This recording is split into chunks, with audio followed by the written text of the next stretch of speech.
Doge coin, Shiba Inu और पेपे coin, इन तीन meme coin ने पूरे क्रिप्टो करेंसी मार्केट में अपनी हाइप बना रखी है और इसमें से एक ने तो पूरे मीम मार्केट को कब्जा लिया है। अब 2026 और 27 में क्या ये मीम कॉइन हमें रिटर्न दे पाएंगे? क्या हमें इन्हें होल्ड रखना चाहिए या फिर और बाई करना लेना चाहिए? तो इस वीडियो में मैं आपको इन तीनों मीम कॉइन के बारे में बताने वाला हूं कि 2026 और 27 में इनका सफर कैसा रहने वाला है और हम इन तीन मीम कॉइन से क्या रिटर्न एक्सपेक्ट कर सकते हैं। जो लोग बाई कर चुके हैं या फिर जो लोग बाई करना चाहते हैं, वीडियो में बने रहिएगा, सारी चीजें मैं आपको डिटेल वाइज समझाने वाला हूं। Before start the video, do subscribe Cryptoconda for all about cryptocurrency market and blockchain technology. सबसे पहले हम बात करेंगे डॉज कॉइन के बारे में। 2013 में ये कॉइन आया था, सिर्फ फन के लिए क्रिएट किया गया था, लेकिन देखते देखते आज इसके पास 13 बिलियन की मार्केट कैप है। एलोन मस्क काफी ज्यादा प्रमोट किए हैं इस प्रोजेक्ट को, तो एलोन मस्क की वजह से आज ये जो प्रोजेक्ट है इतना अचीवमेंट किया हुआ है। अगर आप देखेंगे तो पूरी सप्लाई मार्केट में आ चुकी है, यानी यहां पर वेल्स तो एक्टिव है, लेकिन देखो वेल्स की वजह से प्राइस पंप होता है और काफी ऊपर जाता है। तो वेल्स आपको सभी कॉइन में देखने को मिलेंगे और ये जो प्रोजेक्ट है आपको सभी एक्सचेंजों पर देखने को मिल जाएगा। जो बड़े बड़े एक्सचेंज है, बाइनेंस है, कॉइन बेस, लेकिन इस जो डॉज कॉइन का कोई यूज केस, कोई यूटिलिटी नहीं है, बस एक हाइप है और हाइप भी फंडामेंटल है। ऐसा नहीं है कि छोटी मोटी हाइप है। एक तो एलोन मस्क का हाथ है, एक और अपडेट है, उसको भी हम आगे कवर करेंगे। उसके अलावा अगर आप डॉज कॉइन की टीम को देखेंगे तो ये अपने ट्विटर हैंडल पर काफी ज्यादा एक्टिव रहते हैं, कहीं ना कहीं अपडेट देते रहते हैं, तो मार्केट के ही प्लेयर हैं। उसके अलावा अगर हम यहां पर देखें डॉज कॉइन के चार्ट को, तो इस समय बॉटम के आसपास प्राइस पहुंच चुका है। अगर आप यहां पे एवरेज बाइंग करना स्टार्ट कर सकते हैं तो आने वाले कुछ सालों के अंदर आप एक अच्छा रिटर्न यहां से एक्सपेक्ट कर सकते हैं। अगर हम बात करें जहां पर प्रेजेंट टाइम है, अगर आप यहां पर बाई करते हो और यहीं से ये अपने ऑल टाइम हाई पर जाता है तो आपको यहां पर करीबन 5x का रिटर्न देखने को मिल जाता है। तो एक अच्छा प्रोजेक्ट है, ओवरऑल बढ़िया काम कर रहा है। उसके अलावा यहां पर जो दूसरा कॉइन है वो है शिबा इनू। शिबा इनू को पहले हम मीम कॉइन समझते थे, लेकिन ये आज के समय में मीम कॉइन नहीं है। इसने इस प्रकार का यूज केस बना लिया है, एक तो इनका स्वैप आ गया है, शिबेरियम आ गया है और एनएफटी रिलेटेड भी 2-4 चीजें हैं, तो एक प्रकार से ये यूज केस वाला प्रोजेक्ट बन गया है। प्रेजेंट टाइम इसकी जो मार्केट कैपिटलाइजेशन है ये है 3 बिलियन के आसपास और जो सर्कुलेटिंग में है वो पूरा का पूरा टोटल सप्लाई का आ चुका है और आपको सभी बेस्ट क्रिप्टो एक्सचेंजेस पर ये आपको ट्रेड होते हुए देखने को मिल जाएगा। बाइनेंस, कॉइन बेस एक्सचेंज, तो ये सारी चीजें से आप बाई कर सकते हो। उसके अलावा यहां पर अगर आप देखेंगे तो इनकी टीम भी आपको सोशल मीडिया पर एक्टिव मिल जाएगी। ओवरऑल ठीक ठाक प्रोजेक्ट है, मीम कॉइन कैटेगरी में एक काफी बड़ा नाम है, इन्वेस्टर का ट्रस्ट है, बड़े बड़े वेल्स हैं, तो आप इस पे भी यकीन कर सकते हैं।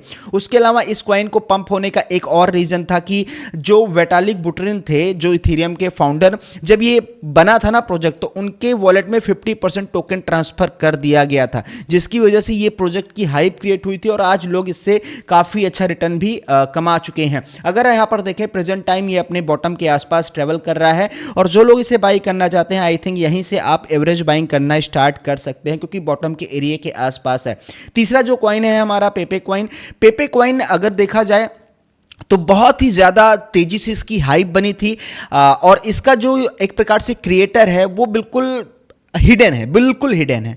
कहीं ना कहीं हिडन होने की वजह से इस पर ट्रस्ट करना थोड़ा मुश्किल हो जाता है। उसके अलावा अगर आप यहाँ पर देखेंगे तो पूरी की पूरी सर्कुलेटिंग में आ चुकी है और बड़े बड़े क्रिप्टो एक्सचेंजों पर ये लिस्ट भी है, तो ठीक है, लेकिन कहीं ना कहीं इसका मार्केट में इतनी जल्दी से पॉपुलर हो जाना तो कहीं ना कहीं एक रिस्क आपको बताता है। उसके अलावा अगर आप देखेंगे तो कुछ बड़े वेल्स इसमें एक्टिव हैं, तो इसमें पेपे में वो चीज़ें हमें देखने को नहीं मिलती है जो ट्रस्ट हमें डॉज कॉइन और शिबा इनू में देखने को मिलता है। एक और रीज़न है, आप सभी को बता दूं, सिक्योरिटी एक्सचेंज कमीशन SEC ने और ट्रेडिंग फ्यूचर ट्रेडिंग कमीशन जो यूनाइटेड स्टेट के हैं, उन्होंने 9 कॉइन को अपने मतलब लिस्ट में शामिल किया था, जिसमें से कहीं ना कहीं शिबा इनू, यहां पर आप देखेंगे तो डॉज कॉइन और शिबा कॉइन, 2 कॉइन को इन्होंने इंक्लूड किया है। और भी कॉइन है बट मीम कॉइन में ये 2 कॉइन ट्रस्ट डेवलप करते हैं। यानी आप ये समझ लो फ्यूचर में जब भी क्रिप्टो करेंसी मार्केट आपको पंप होती हुई नजर आएगी, बिटकॉइन अपना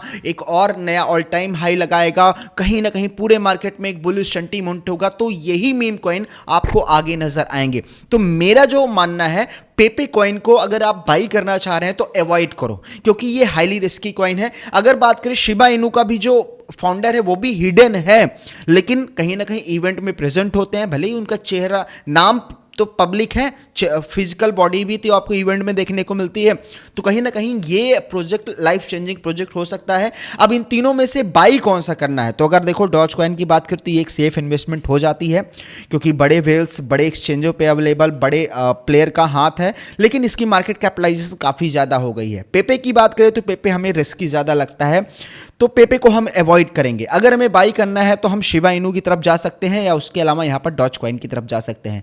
अगर शिबा इनू की बात करें तो मैंने एक वीडियो बनाया था कल परसों, उसका लिंक डिस्क्रिप्शन में दे दूंगा, देख लीजिएगा। शिबा इनू अगर अपने ऑल टाइम हाई पर भी जाता है तो यहाँ से काफ़ी अच्छा रिटर्न आपको दे सकता है। यहाँ पर अगर आप देखेंगे तो करीबन 7x का रिटर्न, 15x का रिटर्न आप इस प्राइस से ले सकते हैं अगर अपने ऑल टाइम हाई जाता है। ओवरऑल बढ़िया है। थोड़ा सा मार्केट में इस समय बुलिश सेंटीमेंट गायब सा हो गया है, और वॉर चल रही है ईरान के साथ, और अमेरिका के जो स्ट्राइक वगैरह हो रही हैं, और भी अनसर्टेनिटी है मार्केट में।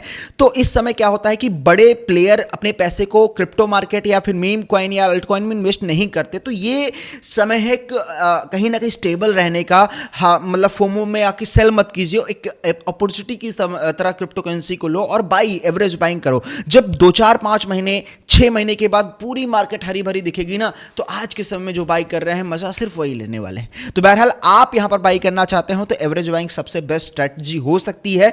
फोमो में बाइंग मत कीजिएगा भाई, ये आपने इकट्ठा पैसा लगा दिया, 1-1.5 महीने बाद अगर आपको बॉटम में मिलता है तो आप और भी बाई कर सकते हैं। तो हमारे हिसाब से शिबा इनू एक बेस्ट ऑप्शन हो सकता है। उसके बाद डॉज कॉइन। और ओवरऑल वीडियो में सारी चीज़ कवर कर दी। कोई कंफ्यूजन है, डाउट है तो definitely comment box video like कर दीजिएगा। मिलता हूँ एक नए वीडियो में। Thank you so much. और हाँ, अगर आप इन तीनों मीम कॉइन को बाई करना चाहते हो तो एक नॉन केवाईसी एक्सचेंज विक्स का लिंक डिस्क्रिप्शन में दे दूंगा। और अगर आप चाहते हो कि FIU रजिस्टर्ड एक्सचेंज चाहिए आपको, तो आप CoinDesk की तरफ जा सकते हैं, उसका भी लिंक दे दूंगा। अगर आप हमारे लिंक से जाएंगे तो वहाँ पर आपको जो फीस होती है ना, ट्रेडिंग वाली फीस, उसमें डिस्काउंट मिलता है, वो भी लाइफ टाइम के लिए। Thank you so much. So hello everyone, अगर आपको वीडियो अच्छी लगी हो तो CMG को सब्सक्राइब करो, लाइक करो और कमेंट करके बताओ कैसी लगी video. And love you to.